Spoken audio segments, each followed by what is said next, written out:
princípio da aleatoriedade, ele animal, ele direciona as tuas decisões? Sim. Você raciocina desse jeito, tipo, não ser iludido pelo acaso, não confundir viés da confirmação, é muito viés, né? Tem muito viés, erro cognitivo pra caramba. Você falou dos investimentos, por exemplo, né? Qual é a minha abordagem? Eu sou um cara que eu diversifico muito a minha carteira. Tá, por quê? É segurança?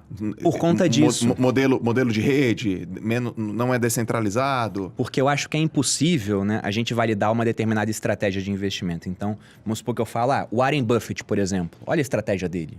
O cara deu super certo. Ele investe há mais de 80 anos e ficou bilionário. Então o pessoal vê, se eu fizer a mesma coisa do Buffett, buy and hold, comprar as ações, segurar e nunca vender, sim, eu vou dar certo. E não é, cara. O princípio básico do Warren Buffett é esse. É isso. Buy and hold. E ele faz compras muito boas, ele aproveita a crise. Então o pessoal pensa, vou fazer igual o Warren Buffett. Sim. Só que é garantido que fazendo igual o Warren Buffett você vai ter sucesso? Não. Porque se o mesmo cara tivesse feito o que o Warren Buffett fez nos Estados Unidos, na Venezuela, o cara tava quebrado. Se o cara fizesse a mesma coisa na Bulgária, na Polônia, na Rússia, ele estaria quebrado. Então a gente está observando o vencedor sem considerar que esse mesmo comportamento poderia gerar um monte de derrotados pelo mundo que ninguém tá vendo. Influência do ambiente. Pois é, e aí o que eu penso na hora que eu vou fazer meus investimentos, né? Que não importa quão bonita seja a narrativa ou a previsão do futuro, a gente não sabe nada do futuro. Então por isso eu fico mais diversificado possível. Certo. E eu acho impressionante como as pessoas dão importância a previsões feitas por outras pessoas que têm muito dinheiro ou têm muito sucesso. E o cara também não sabe nada do futuro. No mundo dos investimentos, uma das coisas que tem mais peso para os outros tomarem decisão são pensamentos de pessoas de sucesso. Certo. Sendo que no mundo da pesquisa científica, por exemplo, a opinião de um profissional de sucesso, ela tá lá embaixo, né? O que tem peso? São estudos, são validações. Sim. Só que no mundo dos investimentos não dá pra gente fazer esse tipo de coisa, porque é difícil você pegar duas populações e submeter a sempre um mesmo mercado perfeito para você fazer um estudo e ver, essa aqui vai ter um melhor comportamento. Só que o mercado ele muda de tempos em tempos. Então aquilo que deu certo naquele ambiente pode não dar certo no futuro. Então, como eu não acredito que valida, eu tô sempre muito diversificado. E sempre observando, né? Tem uma pesquisa, você tá falando, eu tô lembrando de uma pesquisa de um autor chamado Hans Rosling, escreveu um livro Factfulness. Ele fala assim, a capacidade do ser humano de prever o futuro é igual de um chimpanzé. Nenhuma, cara. Tipo, é muito baixa. E a gente... Aí, então ele faz umas pesquisas assim, quanto que você acha que é a taxa de mortalidade no Brasil, no mundo? Aumentou ou diminuiu? Os caras vão lá, maior certeza, erra.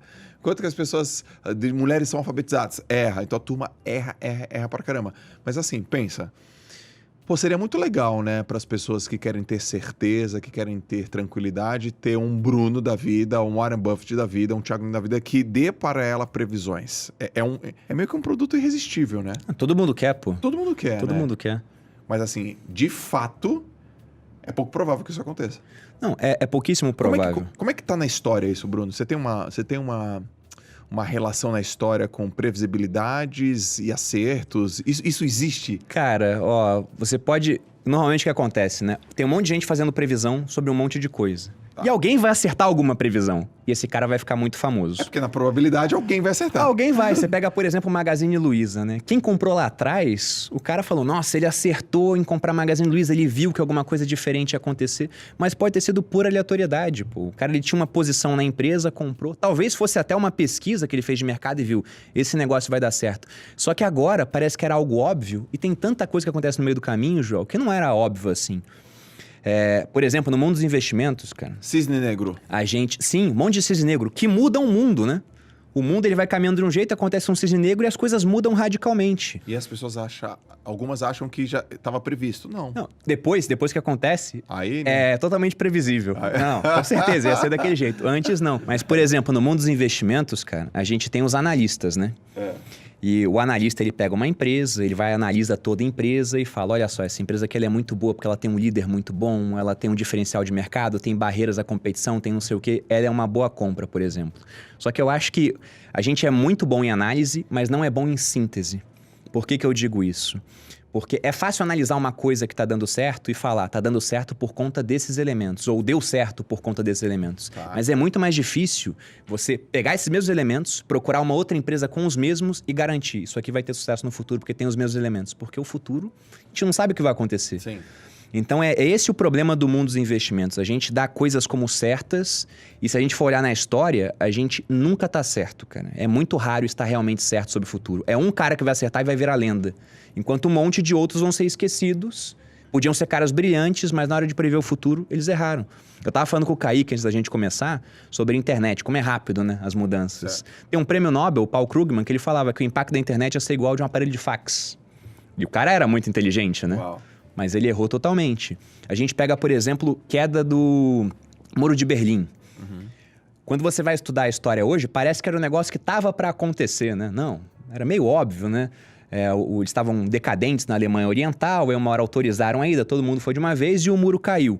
Só que se você pega reportagens e análises de cientistas políticos, os mais brilhantes da época, em 87 ninguém previa que o Muro de Berlim ia cair. Os caras faziam projeção até 2010, 2000, com a União Soviética existindo. Ninguém falou, o muro vai cair em 89 e a União Soviética vai cair em 91. Ninguém previa esse tipo de coisa. Sim.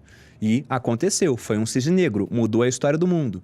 Você pega, por exemplo, eu tenho uma frase que eu gosto sempre de postar de vez em quando no Instagram, que era de um jornalista britânico, que ele estava inspecionando um conflito nos Balcãs, a região da antiga Iugoslávia, e isso era em 1914.